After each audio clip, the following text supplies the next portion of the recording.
Today, I'm suing Alibi for a spousal agreement, and we're on the brink of divorce, and we really, really need your help. All right. The first issues is, well, it started out that we were young. We've been together for 11 years. So we're from LA, and we had dreams and ambitions. We became a couple, and we moved from LA. We bought a house in another city in 2005, and we had our kids, and then we were doing fine. In 2005, we sold that home and bought another house. So it seems like everything's going fine. And then all of a sudden in 2005, with our new house, a downhill spiral happened. We got into a bigger mortgage. So that means that we needed more money coming in. And we didn't foresee, everyone can't tell what's going to happen. So we started having financial problems because of the mortgage. We added like $1,000 on. When we first were living in our first house, our mortgage was $1,200. Then when we bought our second house, it jumped up to like $2,600. Okay, so you bought a bigger house. Yes. At the time you could afford it? Mm-hmm. Well, yes, we both were working. And We then were doing fine. All right. And we sold the house and we had profit from it, so we had money in the bank. When we sold the house, it was fine. Like I told you, we were doing good. Everything was fine until Libby got laid off. And he didn't initially find another job, and we lived off the money in the bank. So that's when everything Well, good started to thing happen. you all had the money in the bank. Yeah, but paying $2,600 a month, it was gone. So I asked Libby, I said, you know what, as time was going, I was seeing how our bills and finances were happening, and I'm telling her over a period of time, you need to get a better job, or we need to do something. I got a job. When I wasn't working, I got a job to help out. So I was telling him that you need to get a better job, you need to start. I was seeing everything was going down. He didn't do it. I asked him to get a better job, look for a second job. He didn't do it. His current job that he was in since 2006, he hasn't even got a raise. So I keep saying, but it's hard to find another job now. It's very hard. And then for me to get a part-time job in the evenings, it's hard for me to go on the interviews because I can't afford to miss work like that. Because everybody want me to come in during the mornings and things for an interview to get work in the evenings. All right. Are you happy on the job where you are? Well, I like the work I do. Yeah, that's part of why he hadn't left yet.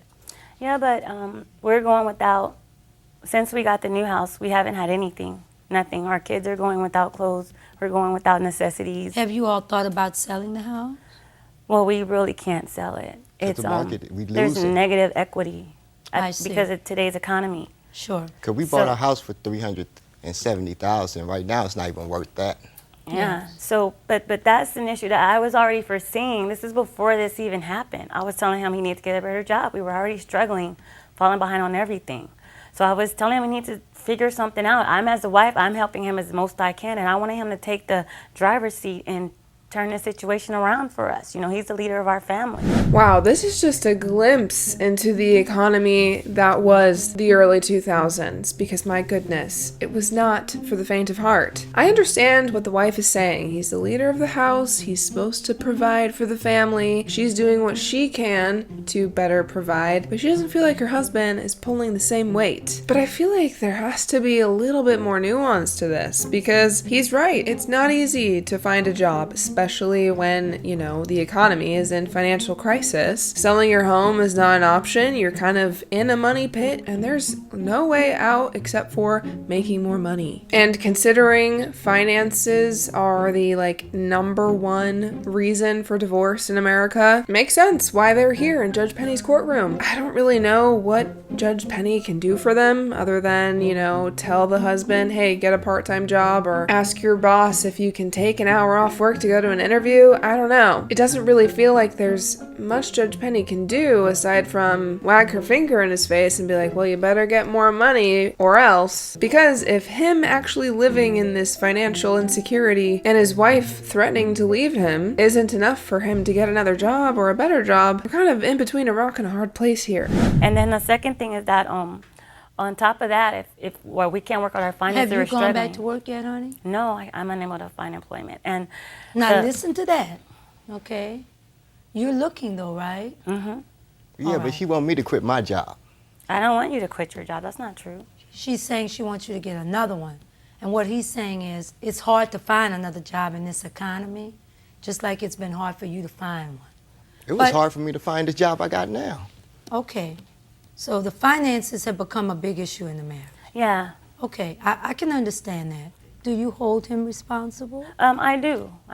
for the economy? No, I hold him responsible for our family No, I'm situation. just trying to. I can No, hear the you wanna know- resentment Because in your you know why, voice. You wanna Your know- Honor, I was asked before this happened to the economy. I was foreseeing. You had a this has been- premonition that it was and coming. It's been 18 months ago. I told him to look for another job. But Your over a Honor, year. it's my fault anyway, for letting her accumulate more bills too. What you mean? You Like, got in the house and We then got in the house and then like everything going fine. We both be working. Then we'll go out and get more bills. Like we'll go finance other things, and that it's not foreseen that one of us will lose our job like that. But then after we get the bills, like this time we got couple of extra bills, and she lost her job. you got the big old house. I suspect you bought furniture. No. No furniture. Did you get a flat screen? Yeah. I knew you got a flat screen. Everybody in America gonna make it, gonna get a flat screen. We got Yes. people living in a studio apartment, but they got a big old flat screen. Right, Damon, you got a flat Yeah, I don't screen? have an apartment and I have a flat You screen. know I got one too. You know, something I find actually really interesting is the fact that something like a flat screen TV used to be a luxury. That was like a luxury item not everyone could afford to get. But now they are like a dime a dozen. You can get a big TV that plays all your favorite shows for $200. It just shows the difference in economies that we're living in. Consumerism has just overcome our economy, buying things that are cheap for fake luxury. But it's interesting to see the shift in luxuries then versus luxuries now. I mean, honestly, I would consider these days a full pantry, a full fridge, and a full gas tank a luxury. Did you feel the sense of urgency 18 months prior to what is a recession now, when she was trying to tell you? Did you ever ask him that? You know, Yes. I Okay. felt the sense of urgency, but I felt like that we could work through. I said, hold down, we could work it through it. Let's try to manage our finances and do things on a slower roll, Okay. and just try to work on through this. Because right now I'm working at this job. Okay, I'm hoping I'll get a raise and start making more money. The way she acting like she want me to go out there and sell drugs or something. Oh. I what- just- what are you I saying? made it He's a sense crying of out that I'm a urgency. good man. But you just said the phrase, I just made it a sense of urgency. I don't want to go sell drugs, but I said, hey, like I said, what are we going to do? So in the process, what's happening with you all? Well, if I may move on to one other subject that's feeding into it, I know we're struggling financially, but there's other stuff you could do around the house that will cause, less stress and everything. There's stuff getting constantly broken by the children. He never fixes it. I always have to bring his attention to it. He act like he didn't even know it was broken. It's like so visual.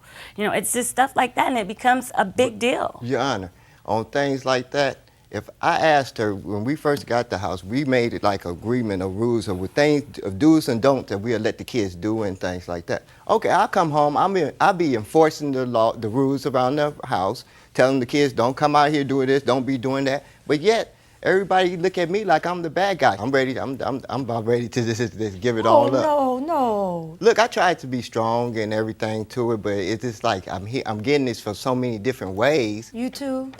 See, and then like when she says she be complaining and things, it's no need of both of us stressing.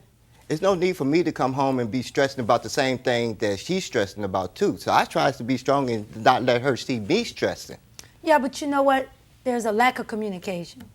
And there's a lack of trust. Do you trust him? I trust him, but I don't have any faith in him.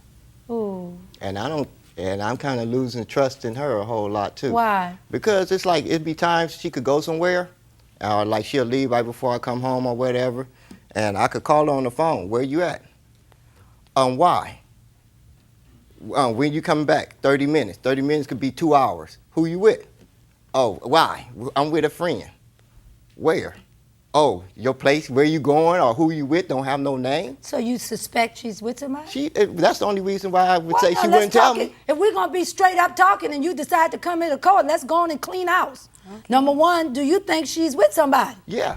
Well, it is clear there is a lot of resentment happening. Honestly, mostly from the wife's side. She is angry with her husband. She has no faith in him. He comes home from work. She tries to make him the bad guy, deal with the kids. She doesn't want to hear about what he's dealing with. And she's nitpicking all these things of he doesn't fix anything. He acts like he doesn't see it. Instead of them coming together and just communicating as a partnership. Now, if my spouse went out of the house, not telling me where they're going, and I call them up and say, hey, where you at? And they're like, why do you need to know? I don't know, maybe because you're my spouse. If you're not telling your husband who you're with, where you're going, disappearing for hours at a time, saying you'll be home in 30 minutes, yeah, he has every right to be suspicious of the activities you're doing during that time. And honestly, look at her face. She looks kind of guilty to me. Do you think he's with somebody? No, Are you with somebody? no. You want to be with somebody? I want to be with him, but I want him to be the way I think he should be. Did you hear? Yeah, I hear. If you all on the break of getting a divorce, if she didn't want you, don't you think she would tell you that? Yeah. I mean, we're in court for this, right? Yes. We've had some issues where if we're going through so much stuff, anything could happen. You could be a coworker or just a friend, and you start confiding in people, and you could, because of what's going on, and I'm like pulling away from him. I'm like, making a distance between us because of so much stress in the house and so much, just frustration, stress, just confusion. I don't know what's gonna happen to us tomorrow. We're like living day for day. I know, I honey. continuously ask him, for some type of structure or plan or something, and he could not produce it. I'm listening and trying to read between the lines. This is not the time for a friend to be a confidant. I No agree. woman or no man, because it'll lead to a place you don't want to go. That's what he's talking about. You're very vulnerable right now. Exactly. And take it from me, that's not where you want to go. If you love him, do you love him? Yeah, I do. But there's some things she's saying you're doing you don't need to be doing either. You need to stay off them websites. You hear what I'm saying? Mm-hmm. Okay, what you said? Uh-huh. I don't spend no money on no websites like that. He owns a couple of websites. Okay. Them porno websites. You need to let that go. Now I know that not everyone holds this opinion, but if you're looking at other people, getting your rocks off to other people, I would say that is a form of cheating. So just putting that out there. Kind of bordering shady behavior, especially if you're a married man. Now, do I believe that she's just confiding in friends and coworkers? Maybe it's just, her venting to her friends, but it sounds like it could be crossing some boundaries a little bit. And I do think Judge Penny is right. If you were in a relationship, when you're constantly venting and confiding in people outside of the relationship, that can lead to a lot of resentment, a lot of hurt, and honestly, the opposite of anything helpful and beneficial for your relationship. Sure, you can go to friends for advice, but you shouldn't be constantly complaining about your spouse to your friends, and definitely not to your coworkers. Now, you want your family, baby. The grass always looks greener on the other side. But they don't have no pretty women out there like this. I know that. Well, I'm saying that because why you I'm on the trying to porno make site? money off of. She Well, asked let me to go do back. something No, to if we bring gon- some extra if we income gonna deal in. with it, then I'm always amazed. And why you then got to go look at the women on the porno site? I'm not looking at them. I'm trying to get other people to look at them. But that's- Get them to pay me to look at But them. let me say this. That's not something you need to be engaged in. Okay, I That's why understand you that. probably stuck. That's immoral. Pornography is immoral. That ain't nothing you need to be involved in. That's beneath you as a father and the head of your house with your wife. But I didn't already told her I'd cut it out. Okay. I didn't always. But I'm just saying, we we're didn't going already to get nip through that this thing. We're going to get through it. That's something she doesn't one. want. But I'm not taking money out of my pocket or out of the household to look As at a that and man do that. of a house, you should not be holding ownership in any porno sites in other stores. Okay? Okay. Like you are partners in this. And a man is working, and he stepped up to the plate, and he's here. And he came to court when I don't know how many men would have even done it. And so, although I know your contribution as a mother is extremely valuable, if you want to continue to live in the lifestyle that you have grown accustomed, then you have to make some difficult choices. If you want to continue to be a homemaker, which is the greatest job there is, then you need to reduce some of your debt in many ways. And you have to change your expectations of him. He's on a job that he likes. He is what he wants to be. This is for him what he is. It's not like he's not working. He likes his job. Now, maybe you may have to go get a part-time job to kind of help out, but if you want to keep this house and this lifestyle, then you have to go get a job. We put the house on the market. You say you love each other, then maybe the trust can come back. I told her since we was going there, I do love her, and I'm willing to do anything I can to help save our marriage. Okay. Because he told me that before. Got in a financial situation, honey, and you don't know which way to turn. And you're blaming it on the closest person to you, which is your husband. It's But his if you fault. want, It's his fault. it's his fault. It's my fault. Well, it's not just his fault, honey. You all both made decisions to buy a house when you both were working. You lost your job, too, right? So why is he not saying it's your fault? Because I just that's the way I feel. You've given up, but we got to bring you back together. So what we're going to do is, number one, I'm going to send you to a credit counselor. Okay. And the credit counselor is going to have you to bring in all your bills and going to help you to work out a budget. Okay. And it's going to help you to get a plan. Because I Okay. think you need a plan. You're going to have to cut some things, but if you're willing to do it, they can help. Are you going to agree to that? Yes. What about you? Yes. All right? And then you're going to get a realtor because it's time to let this big mortgage go. If you can't sell it right now, put it on the market in anticipation to the market being on an upswing. It sounds good? Mhm. Sounds good? Yes. Why are you reluctant about that? I'm not reluctant. I'm willing to give it up. You don't have to give it up, honey. You can give it up because there might be something better for you. Yes. Holding on always to a something house that's not a home, you don't want that. It's just a house with 4 walls, keeping up with the Joneses. You want a house that's a home. Right. And you Yeah. want a home where you and your family can live in dignity without just having a house and you can't even pay your bills. Yes, that's true. All right. Then, for the last time, we want you off the adult websites. The website is gone. They've Okay. been gone. And it's time for you to start fixing up around the house, okay? Well, she needs to fix it up too. All right. You're going to work together doing it. All right? You're No, gonna sit that's- down that's- with a... Listen. This is why I'm not a marriage counselor and I'm a judge. Because I don't want to have to sit down here and try to work it out. I'm going to tell you what you're going to do. So enough of this, okay? The big issue is you're going to go out actively seeking another job, a job, and he's going to try to get a part-time job if he can. And then to build the trust, I'm going to have to send you all to marriage counseling. Are you willing to go? Yes. Are you willing to go? Yes. All right. So it's now time for both of you to grow up.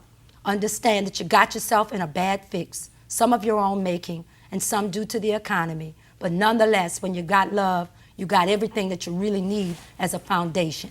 We've got a plan in place now. I'll check on you all to see how you do, and I wish you all the best of luck. Okay. All right. Thank you. All right. Thank you, Your Court Honor. stands adjourned. I feel like I lifted a whole ton of issues off my shoulder. I feel better. I feel relieved. Well, I'm willing to change my ways. Or, compromise more. Try to make her happy. I think divorce is out of the question at this time. We're going to take the marriage counseling and see from there how we go from there. Well, that's somewhat of an optimistic ending. Do I think that they have a lot of issues to work through? Yes. There's a lot of resentment, a lot of pointing of fingers, and I think that is where marriages really start to fail, is when you're viewing it as you two versus each other instead of you as a partnership versus the problem. Money struggles are very stressful, and if you don't have a good partner, it will be difficult to be hopeful and have faith that it's going to work out. So I get why they are in this situation, but it really is up to them to change their perspective a little bit. But I'm curious about your thoughts on this case. Do you think they have what it takes to work it out? Do you think that selling their house is the right move? I want to hear your thoughts in the comments down below. Leave a like and a follow, and I'll see you guys next time.